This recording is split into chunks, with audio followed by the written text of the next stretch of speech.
the worst thing to have happened is that, eventually I didn't even have enough money to take a return flight back home. And I remember the last day of my stay in Paris, I broke down like a baby. With half a bottle of JD down. That was the first time that I called myself a loser. And it hurt me the most. I used to have stale food. And every night walking at 4 a.m. in Whitefield back in the day when there were a lot of stray dogs. Yeah. It used to be very scary because I couldn't afford a rig. I realized in hindsight that there were multiple red flags. I let it slide because I thought that I knew the co-founder for 10 years. He's a good friend. He's no longer a good friend. Maybe we know the folks in Abu Dhabi, ADGM and stuff. If there's a financial inquiry set up against him, then they can potentially cut off his arm. What realization helped me to reduce that bitterness? Have I forgiven him? No. Sure. I'm not going to forgive that guy. Yesterday, I thought that yesterday was the lowest point. Today is the lowest point. How low can it get, right? Where is the rock bottom? If there's a boulder in front of you, take TNT, blast the rock. What was the mantras that you were telling yourself that helped you take that at least the next step?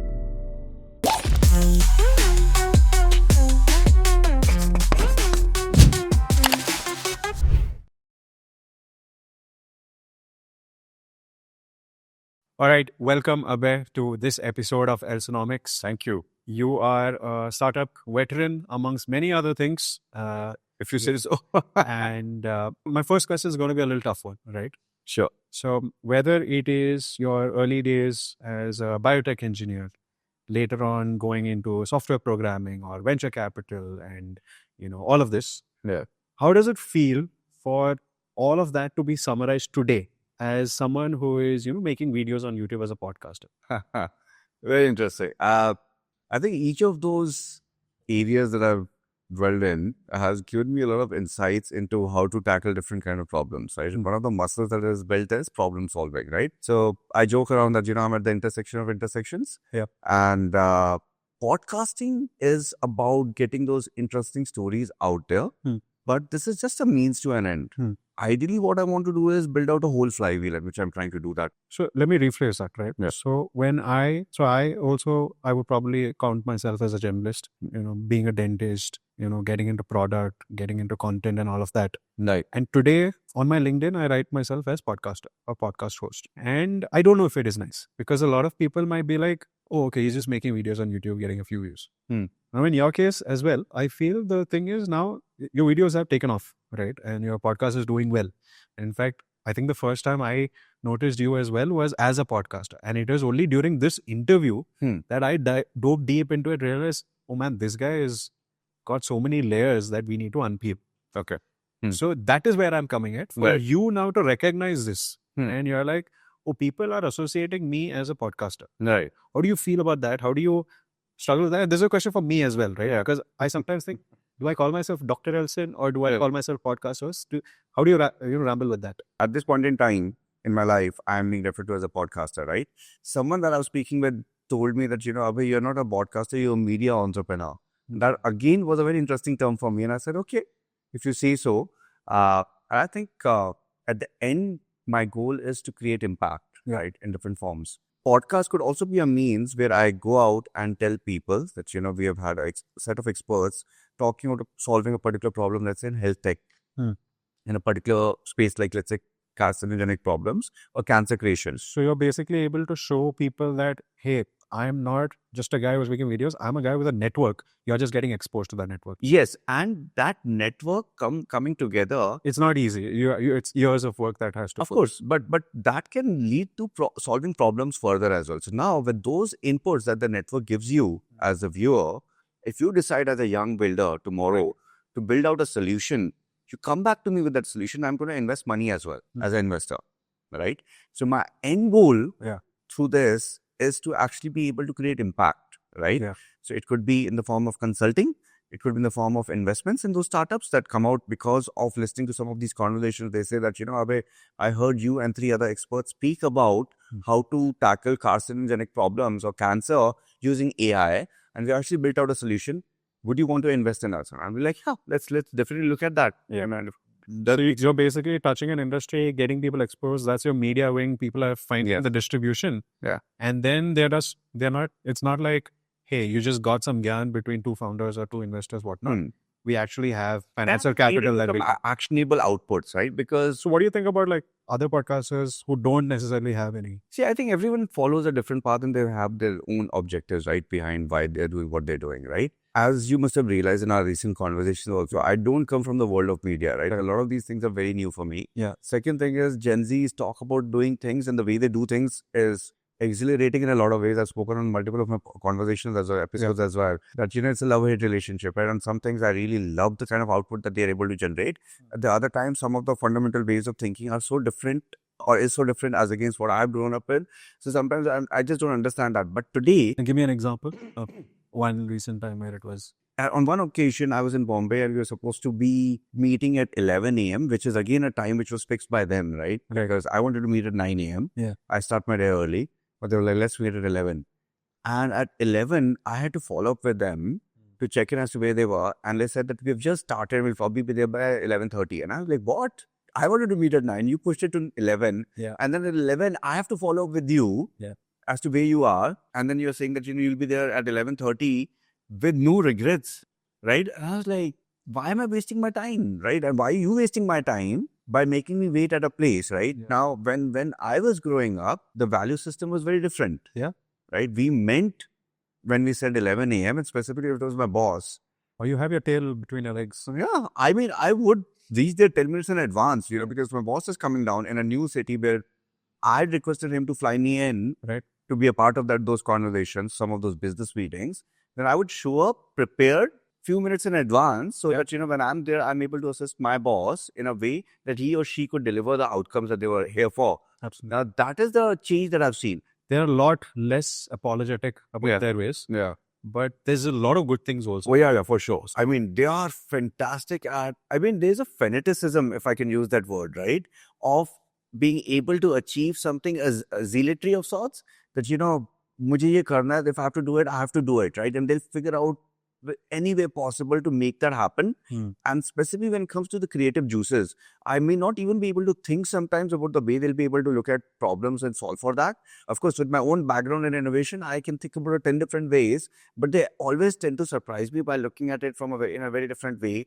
They are, if they are involved in something, if there's an alignment in terms of their goals to what you're asking them to do as well, in those cases, they go all out. And the kind of energy levels that I see in them, the kind of intent that I see in Gen Zs today to solve for particular problems is just phenomenal. It's just fantastic. See, I think definitely a factor of it is that their exposure to these things and their energy levels is by default a lot higher because they're still fresh, right? A lot of us, we have a lot of baggage that comes with time. No, but when I was 21, Elson, I, for example, could not comprehend, maybe because of exposure as well, but I would have been able to comprehend a lot of things that are happening today. My 4.5-year-old sometimes surprises me by saying things, and I'm like, at 4.5, how is he able to think about some of these things, right? Why is he thinking in those directions that I probably wouldn't have done it at 4.5 years of age, right? And now a 22-year-old comes and tells me. So I think one of the best ways you can do or work with them is to have a very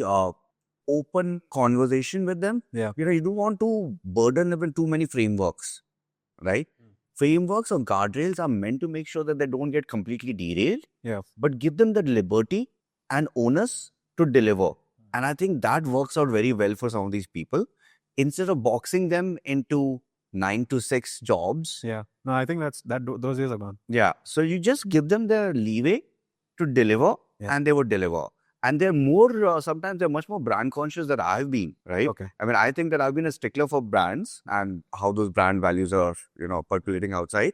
They sometimes come back to me and tell me, this won't work. And this is why we say so. Yeah. And I think we have reached that in my current team, we have reached that place where, we have no qualms about who's right or who's wrong as long as the intent is the same, right? So it doesn't matter if a 22-year-old comes to me and tells me that, Abhay, this is where you're going wrong. And I'm like, okay, fair. Tell me how to solve for this now.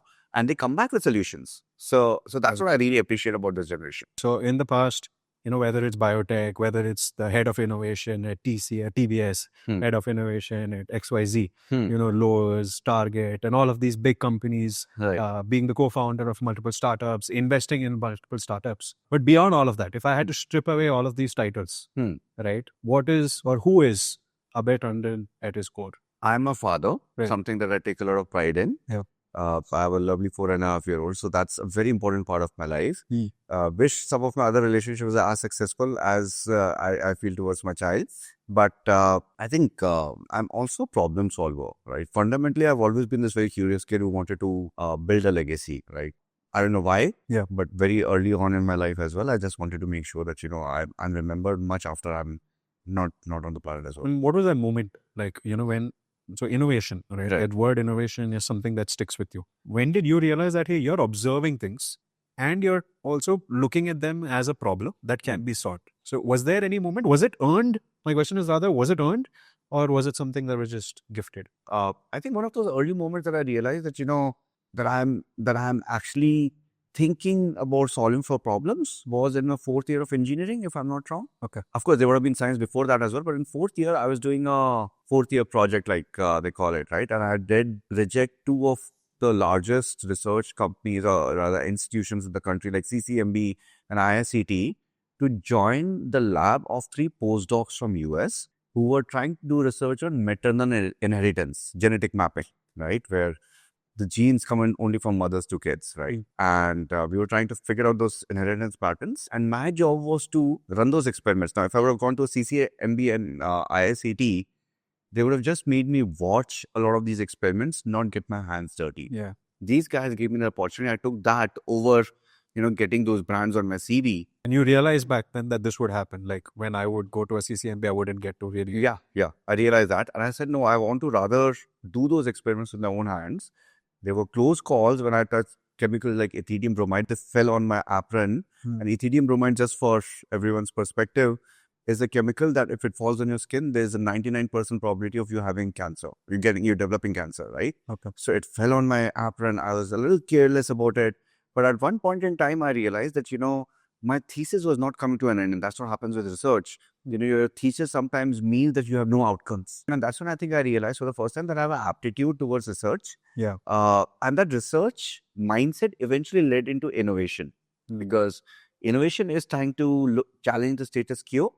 And research is also allowing you to do that as well, right? So the base of it is research, right? How do you solve for a problem without researching on it? Right. And research and development in true sense of it is innovation itself. It felt very relatable because I've had a similar journey in dental school and all of that. But today, if you ask me, hey, it feels like a past life to me. There's Elson of a different time. How are you able to wrestle with that non-linear life? I'm pretty sure when you were a researcher doing biotech, you were a researcher doing biotech. Right. You were not dreaming of being the head of innovation of XYZ or a fund manager or whatnot. And today also, I'm pretty sure what you're doing right now, you're giving your entire PM. You're not thinking of, oh, I'm going to be doing multiple things. So how do you, wrestle with that non-linear life of yours? I think sometimes you've just been at the right place at the right time. But the underlying goal has always been to create impact, right? So each time I've gone into a different role, sometimes, it's very easy for me to say that, I knew exactly what I was doing, which is not the case. Sometimes I knew about what I was getting into. Sometimes I did not know. But in each case, there are a lot of learnings which allowed me to make a shift. Like, for example, if I tell you that after biotech, I wanted to pursue my MS and PhD from US and Clemson, I was very sure I could not get it in the first go, specifically in the MS PhD integrated program for human genetics. They wanted me to come in for biotech, but I was like, no, I have to go there for human genetics. And if I was not getting in there, the plan B, at least for the interim period of time, was joining Accenture, which I did, right? And I thought that I'll come back to it. But when I was in Accenture, I realized that, this is also helping me carve out a path. And probably also because of the fact that, while I grew up in an upper middle class family, at that point in time, the first 25K check that hit my account back in the day, my first job, it felt good. You made it. Yeah, we made it. I mean, there's financial independence. I could finally take. I had not seen that much of money in cash, so to say, right? In absolute money terms, right? Whether my parents gifted me a watch which was 8,000-10,000 bucks. That's the first spark of hope that makes you realize, okay, I know now what I'm doing. Exactly. So, but into it, I realized that, I was again very good at managing program managing, project management things as against coding. Coding was something that I was not at all excited about for some weird reason. Say, for example, there are days when I look back and there was like a decision tree for me. Right. So I come from a family of dentists. My mom, my uncle, my aunt, a lot of doctors. So I kind of knew that this is the path to go in. Okay. Essentially, for me, early on, I kind of realized that yeah, just because you have the title of doctor does not mean you're getting out and with a crown on your head and life is set. You have to figure things out. And I was breaking it down into first principles. I was like, dentistry is itself, there's hospitality, there's business in it, there's science in it. What matter? Right? I was like, okay, this can be translated into other sides also. Right. So the art in this, I explored carpentry for a bit.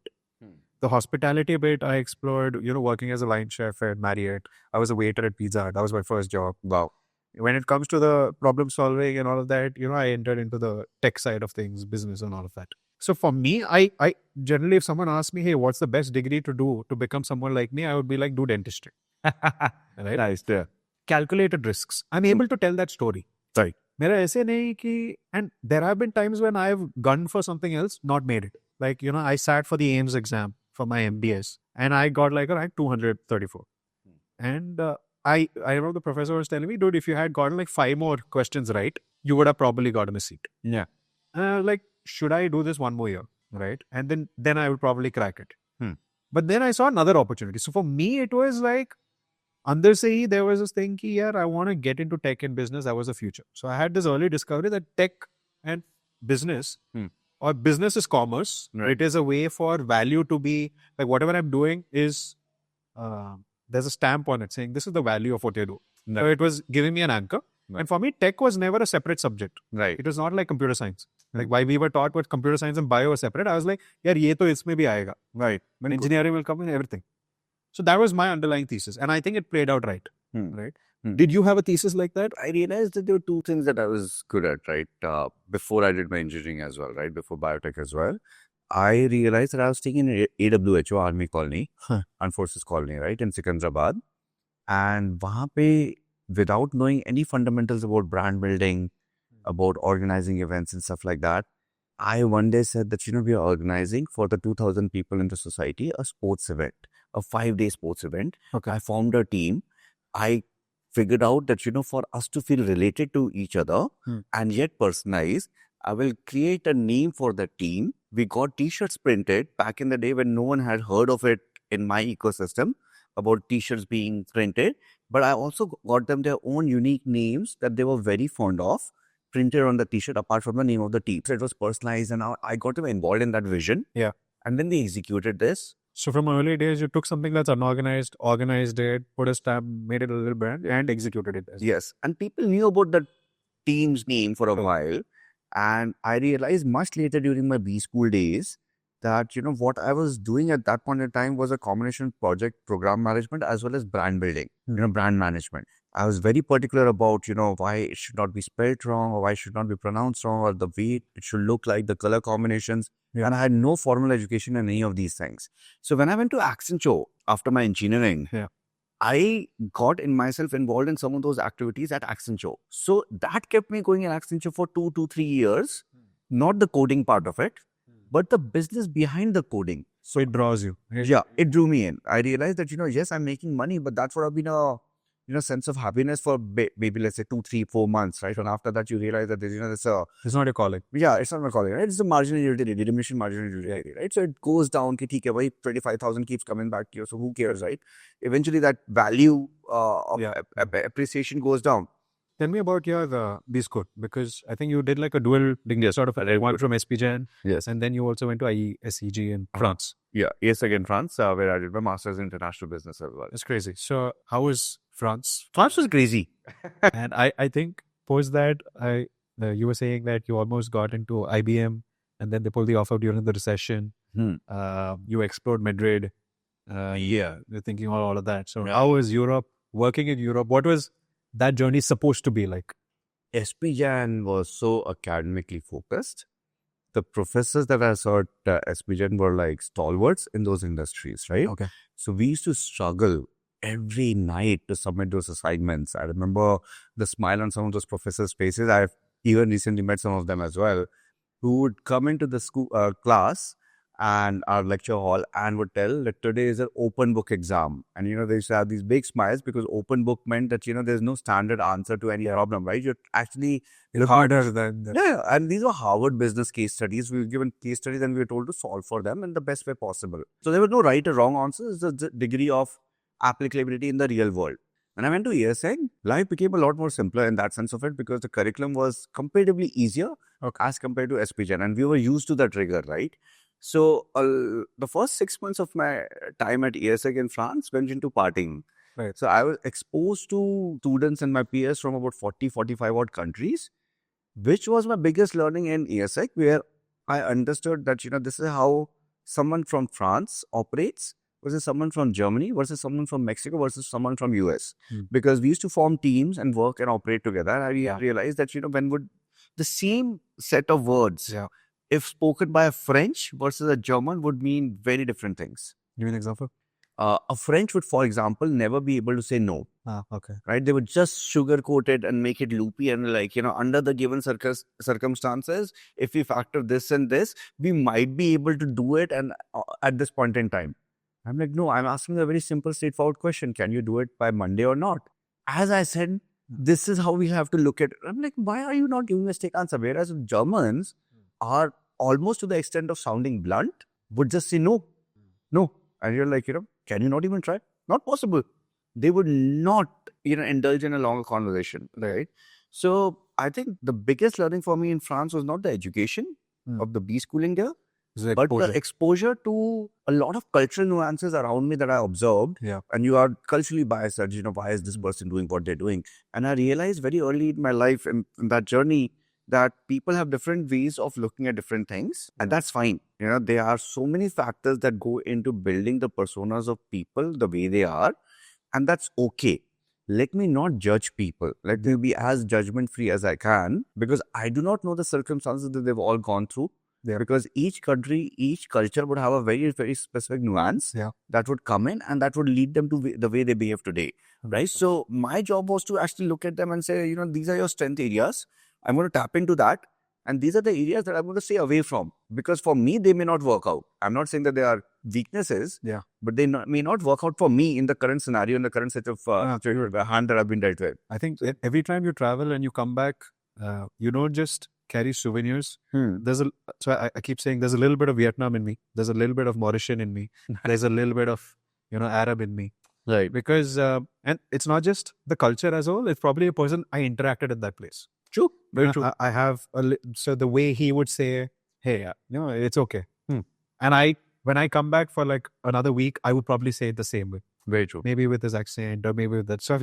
I've kind of realized that, and that's an absolute, the answer of culture shock. Like when I left from India, or technically I was born in the UAE.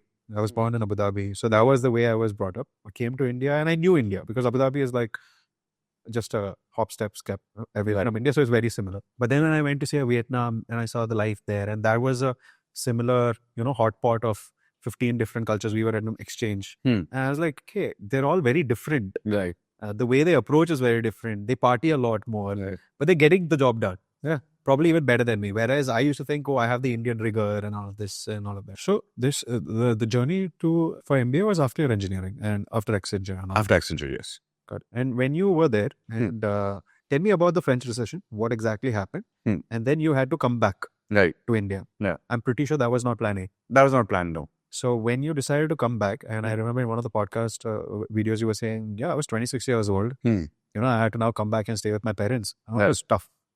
And what is going on mentally at that time, as a 26, 27-year-old who has a plan A, right? And now suddenly the floor just moved away, coming back home. From there to be who you are today, you made some right decisions. True. So first tell me, what is the mental agony, if you can, go back to those days and tell me what was the thought and what was the answers or what was the mantras that you were telling yourself that helped you take that, at least the next step. I had an offer coming in from L'Oreal, IBM as well, and IBM withdrew their offer. Yeah. Fairly clearly, quickly as well. L'Oreal, with them, I still had to go through a lot of interviews, but eventually it did not work out because they were potentially asking me to join in after period of time, which meant that I would have to stay in France, in Paris specifically. Yeah. It was very expensive, and nothing else was converting. In fact, one of my biggest shock was that, out of arrogance, the place where I was doing my internship, I had said no to them because I knew I had an offer from IBM. They wanted to extend my stint, and I had already told them no, and I could not go back to them and reverse that decision, right? Because they'd already had another replacement. There was a phase during my last month or 2 months of stay in Paris that I was not going out for food. And I was like, I'm going to have dal chawal at home because it cost me about 50 cents per meal, as against going out and having good food and wine, which would have cost me about 20 euros, right? So it was a big difference. And I was thinking that 20 euros, I can afford 40 meals now. So I was cutting corners at every place to extend my stay. The worst thing to have happened is that, eventually I didn't even have enough money to take a return flight back home. And very rarely in my life have I felt disappointed in myself. So I'm one of those people who's a big time fighter. And I remember the last day of my stay in Paris, I broke down like a baby. We're half a bottle of JD down. Okay. And I think in my life, I've called myself a loser twice. That was the first time that I called myself a loser. And it hurt me the most. I don't think so anyone in the external ecosystem could have hurt me the way I hurt myself by calling myself a loser. And I broke down like a baby just after calling myself a loser, because internally I don't have that impression about myself. And the day I called myself a loser, I had tried everything to stay back there. Yeah. It was not working out. And the next day was my flight. And I was like, fuck, I tried so hard, and I've not been able to figure out a pathway to ensure that I'm able to sustain. Second thing, so there were the bottlenecks as well in my head, right? The bottlenecks like, should I work in a petrol bunk after doing an MBA? Eventually, I realized that was a very stupid notion in my head, right? Every job is a good job. Sometimes it helps you sustain. You do what you had to do, right? But at that point of time, I was a stupid 25, 26-year-old who was being egoistic about it, that I'm an MBA from a top B school from India and top B school in France. So I can't be working in a petrol bunk. I mean, unfortunately or fortunately, for me, I've been a very headstrong guy. So whenever I've looked at a boulder in front of me, I've said, I'm not going to stand here, keep banging my head onto the boulder and keep saying that, hey, listen, this is a problem. This is the hand that I've been dealt with by God. Screw it. This is an opportunity. If this is a boulder in front of you, take TNT, blast the rock, get through it. Go over it, dig a tunnel under it, go around it, but figure out a way. You cannot stand there and keep tripping. You can't ruminate on it. Exactly. Break the rock or very kismati aisi hai. Oh shit, screw that. I mean, so what if you dealt with a bad hand, to figure out a way to make sure ask the dealer to play the next round. Yeah, exactly. So that's what I did, and I think it was an interesting journey. Even after that, I had to go through a lot of different pathways to get back to a place where I thought that it's finally getting me some rewards. What was the most disturbing aspect about being lost at that point in time, or in a couple of other places in my life as well, was the fact that I'm not able to figure out solutions to this. It's not easy to figure out those solutions. How do I figure it out? How do I solve for this? Even till date, as an entrepreneur, there are amazing days and there are bad days. And at the end of the day, I'm just holding a drink in my hand and I'm like, I wish there was like this one little joy that was worked out in my favor that has not happened today. I wish I could get lucky. Yeah, one. Just get me lucky. I'm putting it on all the others. Just why don't I feel lucky? Exactly. But one nice thing that could happen in this week, and I would feel that, yes, we have made progress, right? But there are places in life where you don't make progress. Those are testing times. You feel very lost. Yeah. And sometimes you feel that you're going just down, you're in a downward spiral of sorts, right? You're just spiraling down and, it's not stopping. And, where is the low point? Because yesterday, I thought that yesterday was the lowest point. Today is the lowest point. How low can it get, right? Where is the rock bottom, right? Some days I look back and I'm like, okay, it is kind of true. The songs that what doesn't kill you makes you stronger. Again, podcasting has helped a lot because everyone I speak to says the same thing. They're like, dude, I've gone through the same thing. Yeah. I'm like, perfect. And then I realize, okay. And I hear others as well who are not in the podcast and they also say, bro, I'm also going through the same thing. They say like failure is, what causes burnout. You're like, depressed and all of that. And then you suddenly get momentum. And you're like, okay, now I can feel some tailwind. Did you feel something like that? Or were you like, okay, now I think it's Abhay Tandon 2.0. After coming back, I took up a 6-month job in a software services company based out of Bangalore. Very hand-to-mouth, very tough conditions that 2 a.m. in the morning, I used to walk from my office in Whitefield to Prestige Shantiniketan, where I was stuffed in a room with in a house with eight people, right? So there were difficult days, right? I used to have stale food because if I'm coming home at 4 a.m., then the cook had cooked at 10 p.m. or 8 p.m. or whatever, right? And I had the leftovers remaining for me. I had to manage with that. I didn't have the money to afford beyond the bus ticket to Hyderabad to meet my folks and come back again on some of those weekends. So it was tough. I couldn't even buy myself a new shirt or a hard drive or whatever, right? Sure. I mean, there was like nothing. That's luxury. That's luxury. So, right. So, and every night walking at 4 a.m. in Whitefield back in the day when there were a lot of stray dogs. Yeah. It used to be very scary because I couldn't afford a Rick or back in the day there was no Ubers and Olas as well. So it used to be very scary that in that sense of it. Then I went to Pune into venture capital. I even set up shop for them in Barcelona. These were all good wins for me, which took me to the next level. But I think somewhere I felt after that, I had joined Traction as well. Yeah. In Bangalore. That again was a low pay job as compared to I had another offer at Future Group, but I chose Traction to stay back in the startup ecosystem, keep building and honing on my skills. The base is super important. So I took that decision, went there. And it's when I eventually moved to Target into corporate innovation is where I, for the first time in a very long period of time, felt I'm home. This is what feels so naturally nice to me that, I'm working with so many startups. I'm working with investors. I'm working with various ecosystem enablers and trying to build impact for innovation. And even before that, by the way, in Traction, almost every weekend, Saturday and Sunday, now it's no longer existing, but back in the day, there was a Costa Coffee in Koramangala. Okay. And I used to sit there hosting startup founders over coffee out of my own interest, right? It was not part of my job.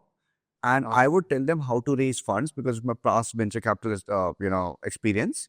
And they would talk to me about the business models and how they're trying to shape up the business. So there was a lot of learning every weekend that I was having because they wanted to understand how to raise funds, which I could give them. And in return, they would talk to me about their business problems that they're solving, the business models that they're using, how they're talking about PMF, how they're talking about GTM and so on and so forth. Yeah. And that was reverse learning for me. And I've told this to countless number of youngsters, that I've tried to mentor or guide, saying that in your early days, don't care about कि मैं free में काम कर रहा हूँ या कर रही हूँ. 100%. Just do that because the learnings that you'll have at that sort of time. Skip the JD, understand what the company is trying to do, and solve more problems than what's there in your payslip.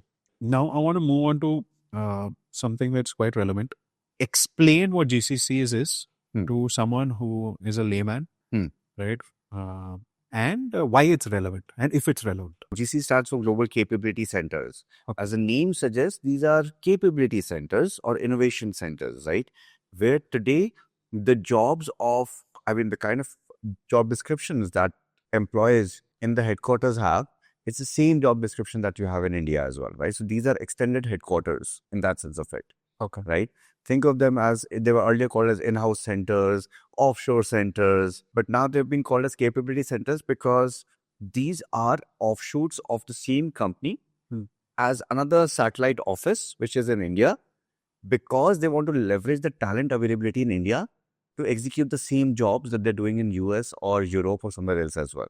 But this sounds very similar to, India mein kya talent hai? Those who do grind work or grunt work. What are they good at? They can do services or they can do repeatable tasks. They can do tasks that are more labor types, which is not the managerial or something. No, I disagree. Okay. I would say that, initially when GCCs or back offices were being set up in India, they were looking at it from a cost arbitrage standpoint. Correct. Which meant that it was not about grunt work. It was not about non-managerial work. It was still about the same work, but at a much lower cost because the cost parity between a salary of the same job being done in US versus that of India, there was a lot of parity in that, right? And why do you think this parity exists? Because of the economical reasons. A same job in US would probably be paid, let's say, $400,000 and India to be paid about $75,000. So it's also the spend, right? At the end of the day, it's also the expenses that you bear in US versus in India. But those differences have started reducing quite drastically over the last few years, right?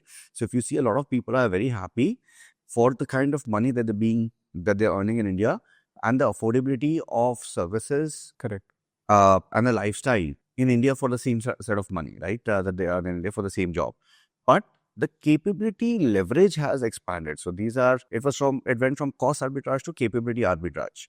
They wanted to leverage those capabilities in India a lot more now, right? Because we have a lot of tech talent available in India, right? Tech talent does not mean someone who's ready to work extremely hard. Tech talent is also the smart and the brains behind it, right? So we are building those capabilities around AI, about semiconductors, about so many different areas and technologies that is abundant in India because of our large populace as well, because of our academic institutions that are shaping up people and talent at large. So I think this is where a lot of GCCs are wanting to set up shop in India and continuously doing that. We have about 1,800 GCCs in the country today. 1800. 1,800, right? And these are all the big companies, or is it like, a company creates a GCC, or is it that, okay, there's a layer called a GCC which plugs into different companies? Could be a combination of both. So it's a very loosely coined term these days. You would see that, initially the concept was about a operational center, specifically focused on technology and products, which were being shipped from India, digitally shipped from India for the global organization. But now they're doing a lot of different things, right? For example, earlier it used to be large companies like, let's say I work for Target. Correct. Target had a GCC in India. But for example, Target always maintained that there's a Target India. There's not a GCC. I mean, they were call it a Target GCC, right? Because they wanted to play it out as equals, right? Lowe's that I worked at was a GCC. AB InBev and InBev was a GCC, right? So these are technology offices or technology centers globally powering the enterprise technology solution. When I say technology, any digital solution, right? For example, but it's going beyond that as well. If I talk to you about some of the companies, GCCs in India, they're also building hardware solutions on the technology side, which means the point of sales machines are being deployed from India, are being tested in India, and then being deployed globally across. When I did a proof of concept for AB InBev and InBev, we were talking about hardware and software solutions combined such that we would see pilferage or stealing of our refrigerators happening across the globe. How do we solve for that sitting out of India? So there's a lot of brains coming in from India as well, and that is where these centers are set up to tap into that for the global organization. And I have executed about 50 odd proof of concepts in partnership with startups for the global enterprise, which has created impact globally for the company. So it's no longer about just cost. It's not just jargon, it's actually happening. It's actually happening. It's taken time, and like everything else, there's a maturity curve to it, right? I want to talk about innovation, right? Now let's do this. And let me use this example of, say, the avatars, the human avatars, the digital avatars. You've also done a podcast with Ashray, Rephrase. You know that entire journey of the Cadbury and the Shah Rukh Khan face and all of that. And it was interesting to see, like 3-4 years back, there was a digital avatar of you without the beard, where you're speaking in front of the camera, where it changes the voice into a girl, etc. as well. Yeah. Now it's become mainstream. Almost everybody on Instagram, you don't even know if it's real or if it's his avatar. Sure. There are multiple startups that are doing really well out of this as well. Talk to me about that. So one I want to know is, what do you think about that? How do you identify an innovation like this? So I think there was a Techstars demo day in Bangalore that was happening where I heard Ashray's pitch. Okay. It was a short pitch on the stage where he mimicked Barack Obama. Okay. And I was like, that's pretty cool. Because Barack Obama ended up saying some funny stuff and I was like, the tech is interesting. And there was no uncanny valley. It was quite resembling Barack Obama. Yeah. Of course, you could make out this AI generated back in the day because the algos were not as refined as they are today, right? So you could make that out, but it was fairly good, right? Because they had honed that particular clip of Barack Obama at that point in time. But I asked Ashray to have a catch up with me. We met up at my office at Lowe's. This is pre-pandemic, right? So pre-COVID. And one of the interesting points that came out around that point of time was when he said that his vision is eventually to make a full movie, but just writing a script. And as an innovator, I've always loved North Star goals. That is something which is slightly more futuristic. Ambitious. The best part about these innovation projects is that your North Star could be very far off, but you create intermediary goals. Correct. So we said that, Ashray, why don't we start building out something? Why don't you give us a proposal? His initial proposal to me was that they would create digital avatars at the email level. So when a consumer opens an email from Lowe's, a avatar in a circular format would be speaking out the email to you. For sure. Okay. And I said, I'm not convinced. He was like, why not? And I was like, see, the open rate of emails itself is very low. And then on top of that, there'll be some conversion and that's fine, but that is not exciting for me as innovation. And the more we discussed, the more we deliberated, we came up to a place where we said, why don't we leverage it for influencer marketing? And one of the first guinea pigs in that experiment was me. So a lot of other people would have just been happy to look at these models that they've created in the library. I said, no, I want to run a test on this, a series of tests on this, right? So when by the time these conversations were happening, it was already the pandemic, lockdowns. So like an idiot, I told him that, why don't you send over the equipment? We'll set it up at my place. But we were expecting a branch back in the day. So I didn't want anyone to walk inside the house at that point of time. Or because I didn't want to put her at risk, right? Or put myself at risk, considering that, we were just in a lockdown and COVID all around us. So what I did not anticipate was that they would drop 10 bags of equipment right in front of my doorstep. And I was like, how do I even set it up, right? I had no idea when he said vertical and horizontal on the green screen and all that. I was like, I don't know what, break it down for me. We were on a video call and he and his team were guiding me on how to set up the whole thing. And then he told me that, Abhay, your specs and your beard won't do because our algos are not refined back in the day enough for us to capture the lip movements effectively or with your eye movements with the glasses on. So without a teleprompter, I had to speak on the camera for 45 minutes, 1 hour, randomly speaking some gibberish or something that made... Now it's about 3 minutes, by the way. Yeah, much lower. So I did that. I think I shaved out a very long period of time and I looked like an egg. Yeah. That was my biggest sacrifice, to be honest. But I think it's etched in the history of AI. I think there was a media article about this as well at a publication, New York-based publication called restoftheworld.org. Okay. Which said that Ankur Warikoo and Abhay Tandon are the first few corporate Asia leaders to have their own hyper-real avatars. Right. And second thing is, I think it was also going through a transition at that point of time where a lot of people felt that this is deepfake. And I was like, no, this is not deepfake. Deepfake, and I've mentioned this multiple times, this is super aspiration on someone else's body, right? Or someone's face and someone else's body, the other way around as well. This was hyper-real, right? We're training adults to understand the whole human anatomy. I mean, that sense of it, your physiological features. For example, if your tonality is like this, when you're excited or sad, that kind of facial features, expressions, tonality changes according to what you're speaking, right? Correct. So there's a human emotion angle coming into it, and emotional analysis is a part of the back end of it, right? So on and so forth. But we didn't stop there. We went through a Turing test, and that's where it failed. So most innovation leaders in the country would not think about a Turing test. You were a researcher. You were like, let's put the clinical trial. We have to, yes, exactly, because if you have to put it out for a Fortune 30 company to their consumers, my North Star goal, by the way, was not influencer marketing. My North Star goal was that eventually these avatars replace every chatbot on Lowe's. And Lowe's had 25 million customers every week. The margin of error is very small. Yeah. So instead of a chatbot, a human bot would open up, which would be very humanistic. And he or she would have a dialect, tonality, which would appease or be relatable to the consumer. So if the consumer is from Texas, there will be a Texas accent. Right. Consumer from New York or Seattle, the accents would change, the language would change. Yeah. The category specificity, whether they're talking about, wood, lumber, or steel, or lights, or whatever, right? Or sofa sets. It's personalized. It's personalized. So, of course, we also realize that the compute capability required to power so many concurrent bots, it needed to be a lot more mature. It needed a lot more mature, right? I don't think so. Back in the day, even an Amazon or Alibaba could have managed that kind of a compute capability. Yeah. So we said that the intermediate step would be influencer marketing, and that's when we got into it.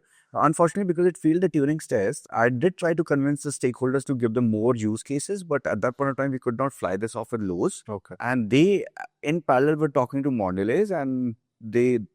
crazy. Then that's how then it was history, right? Yeah. Okay. Talk to me about this now, closer to present time, where, you're no longer in corporate, technically. You are now betting on founders. You're understanding problems. You're getting a lot of breadth of problems as well. True. Where you're working with other founders, you're understanding that. And you also mentioned that you don't just give financial capital, you give entrepreneurial capital. Yes. Maybe explain what that is. Sure.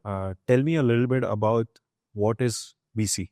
Right. What do VCs look for? I have a few, smaller questions, but maybe just explain this entire journey. What do you do there? Talk to me a little bit of your portfolio. Talk to me about companies that have gone bust, right? Because that brings a lot of learnings in terms of what were the traits or the patterns in a company that got bust versus the ones that have actually made it. I've invested in about 34 odd startups.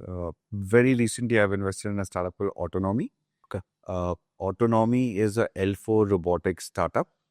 L4 robot. L4, level 4 autonomous robot, which means that they have a very high level of autonomous capabilities. Sure. L5 is the highest, where you have no manual intervention or human intervention required, right? So they are basically fairly scaled up right now. They have a bunch of global clients, including the likes of Mayo Hospitals, Changi Airport, Singapore. So a lot of these places for indoor-outdoor utilization of robots for delivering products from point A to point B within those campuses. They are being leveraged, right? So they have a very good number of ARR that they've managed to achieve so far. Now, I had met these guys also about 5 years ago where I was at Lowe's. Okay. And we were brainstorming about how these robots could be leveraged in a way that when COVID happened and we didn't want our frontline workers to interact with the consumer directly. Correct. The consumer's car would be parked in the parking slot where they would open their app. We would know the geolocation.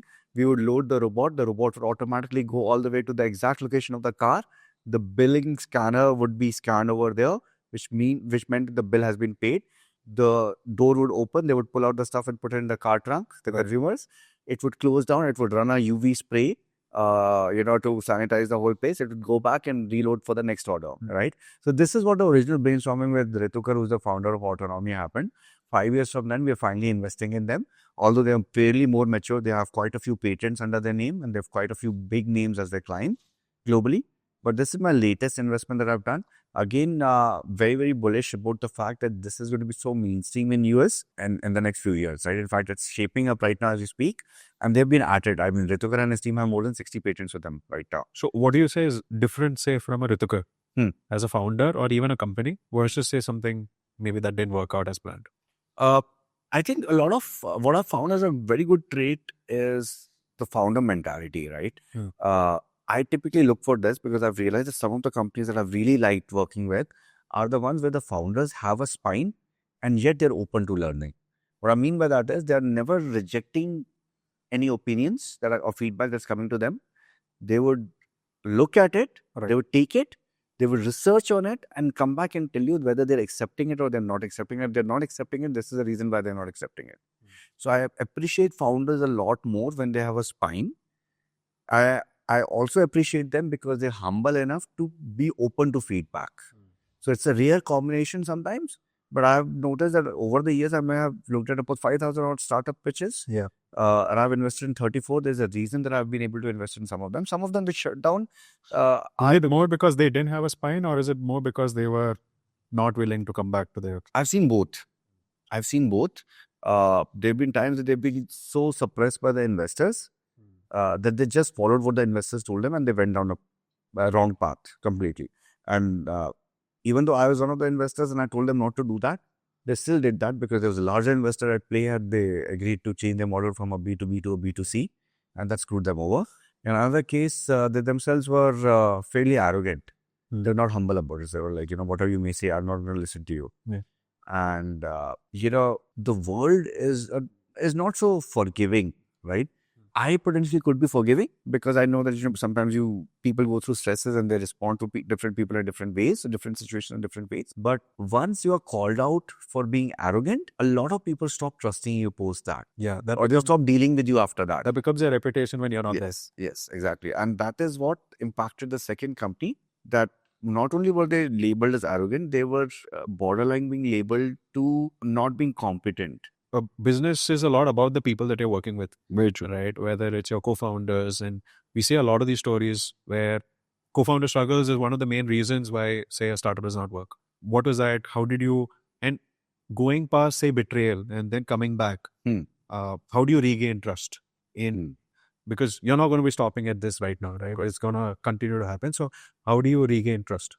Yes, it hurt. So, but I think everything happens, there's a lot of ups and downs in life. That was a phase in my life where Monit was trying to pivot into interoperable loyalty. And because of my experience in retail and FMCG as well, so AB InBev, I felt this is a very interesting opportunity for me to now, go from an investor to a founder as well. I'm going from an operator to a founder role and building something out. Yeah. I realized in hindsight that there were multiple red flags that I could have noticed along that journey to know that there was some sort of a betrayal on the line that I should have caught on to that much early. It was my mistake that I overlooked that.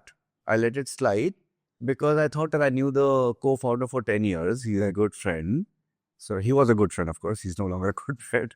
He's no longer a friend. But so I overlooked that, giving him the benefit of doubt, thinking that, there's obviously something that I may not be aware of, and there are certain things playing out behind the scenes, and he's sorting some stuff out, right?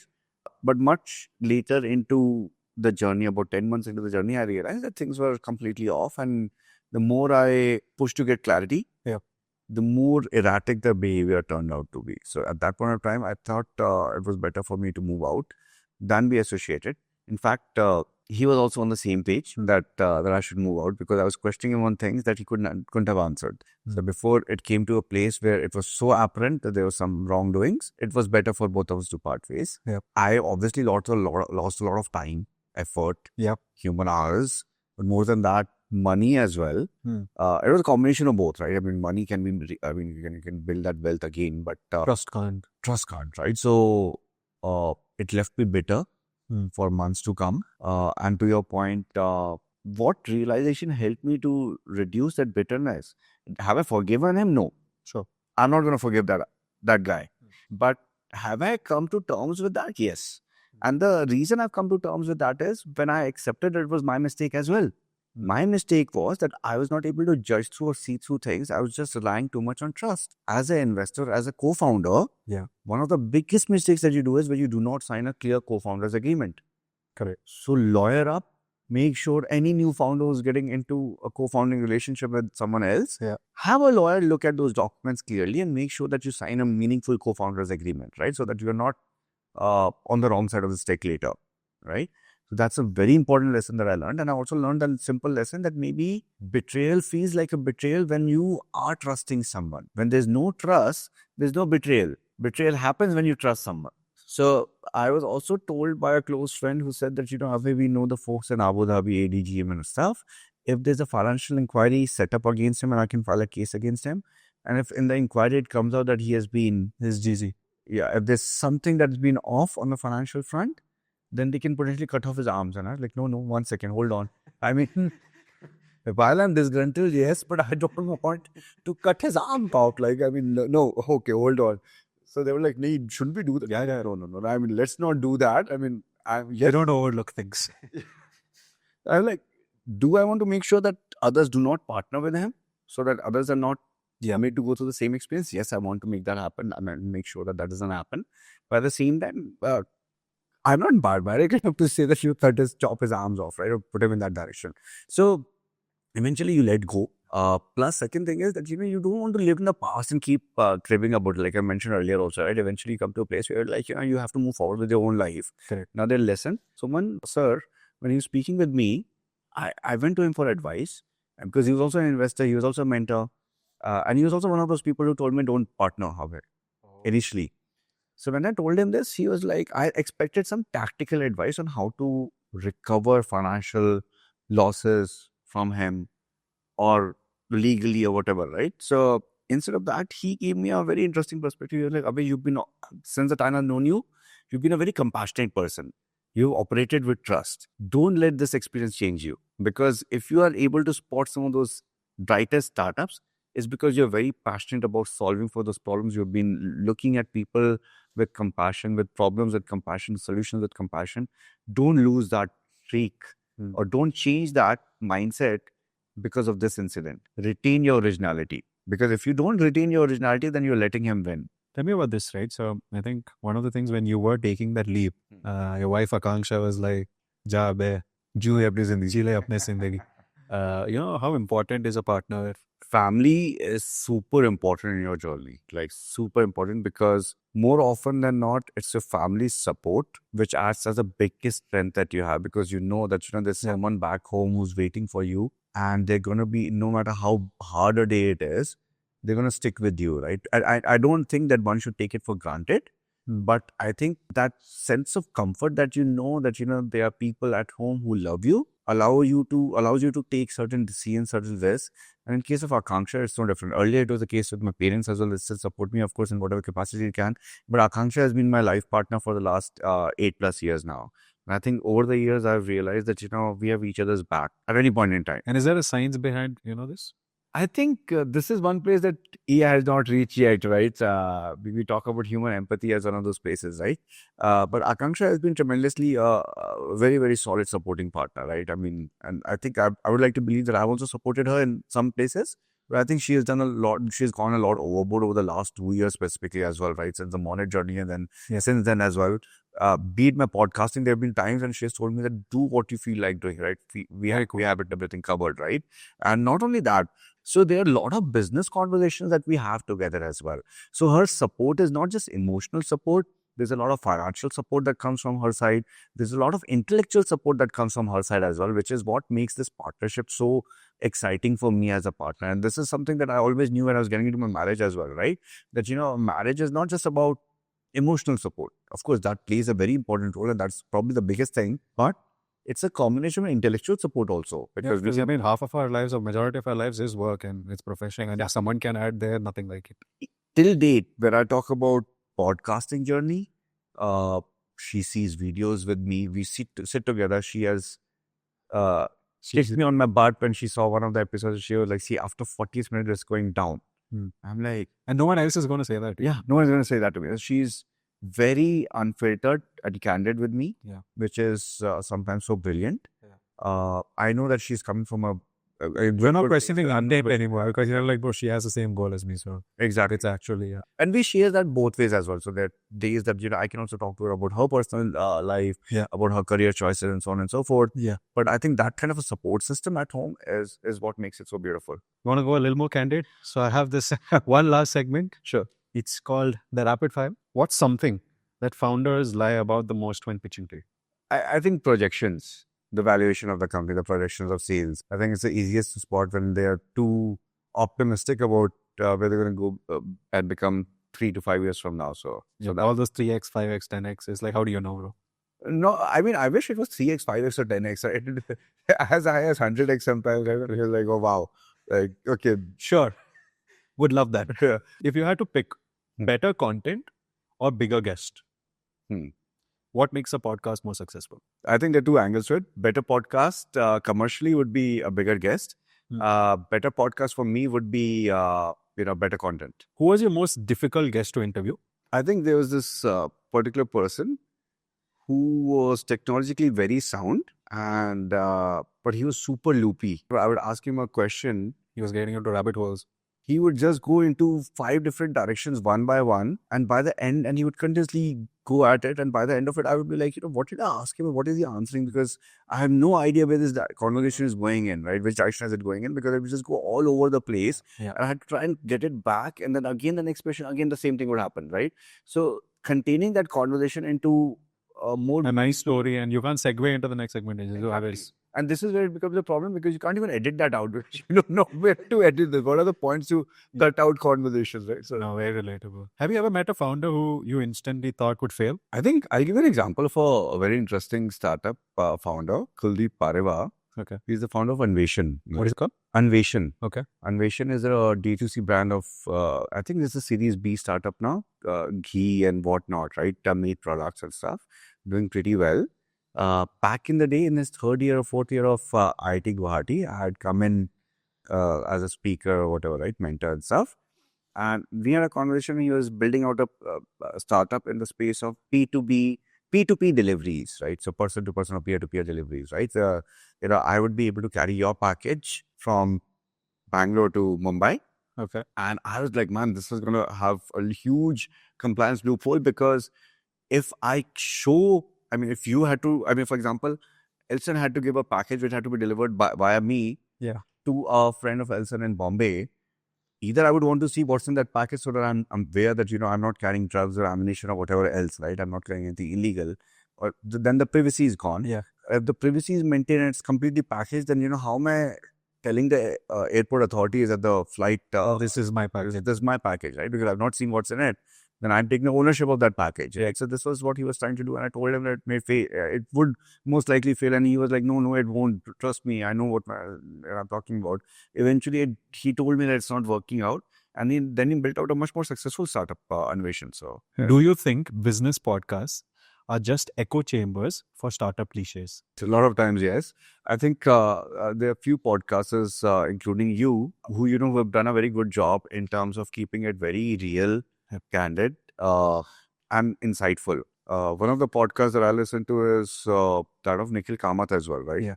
And I find it very interesting and intriguing in terms of how one is, of course, the fact that he himself is quite accomplished, right? So he can ask questions the way he does. I remember seeing a question that he asked Neil Mohan, the CEO of YouTube, and he says that, what kind of a mask people wear different kind of mask. You're not asking that to the CEO of YouTube. You're unnecessary. I don't think I should do that, right? Exactly, right? So, I mean, he keeps it very real. But yeah, a lot of business podcasters do, just scratch the surface. They're very superficial as well. Yeah. And I think that's what I don't appreciate about the business conversations, because I think there's a lot of depth that can be gone into understanding about how some of those sectors are cracked. What is the underlying personality of those leaders that have been able to create that impact as well, right? So there are multiple angles that can be explored. Has there been a cost to curiosity in your life? I guess so. I think mental peace. Because the more curious you are, and I'm trying to figure a solution to that, but the more curious you are, or at least I have been, the more it's taken away my mental peace, right? Because it's a two-edged sword. The deeper you want to go down those rabbit holes, the more and more Low stability. the stability, the exposure that you kind of get sometimes makes you question everything around you. Yeah. Give me a guess that has changed your thinking the most. And how did they do that? I think there have been multiple guests, and each of them have had a very strong learning. Some of them include Madan Padaki. Okay. Madan is he's been creating a lot of impact on the rural side, right? Social impact. And there's one line that resonates with me a lot more now, is that, there are two types of organizations in the world. One are social, one are anti-social, right? So he's like, there should be no concept of, whether you are responsible socially or not. Every enterprise should be socially responsible. Yeah. I think I take a lot of, I took a lot of energy from that episode. Another one would be with even Vishakha Singh. Okay. And Vishakha was very clear in making a very bold statement. She was like, build in silence. And she said that, a lot of people talk about it continuously while building what they're building. If you really want to, shut out the noise, then you shut it out, build in silence, and you shut the detractors out. Yeah. So I think that again resonates a lot with me. So each episode has been a learning in its own ways. But these two, podcast is a very selfish act. Yeah, It is. A lot of people think it's for the viewers, but I'm like, no, bro, it's for me. Exactly. Same. Totally agree. Awesome. Thank you so much for doing this. I think, from that thing that I did to you on Slack to being able to do this, and, I got to learn a lot about you. And is there any advice that you would give me? And that would be the parting question. One of the things that I've noticed about you, which I think we kind of related to as well, is the fact that, you are a very strong first principles and second order thinker too. So I mentioned that this is something that I do as well, which means that, I would recommend that, and I'm sure you must be already doing this, use the content as a means to an end. Yeah. Because there's so much more in terms of, because I know you spoke to me about the commerce angle as well. Right. So when you start creating the content, there's so much more money that can be made, not just in the form of content alone, but adjacent areas to content. My recommendation to you, someone like you, would be that, I hope in the next year or so or less than that, I want to see a content lab being created, right? The whole end-to-end thing, which goes way beyond content as well. So I think someone told this to me, and I'm going to pass it on to you as well, that I don't think you're just a podcaster. I think you're a media entrepreneur. I think that's what I want to see a lot more as well. I think that was a full circle moment. Please have that. Thank you so much, Abhay. This was fantastic. Pleasure. Thank you so much for hosting. Thank you.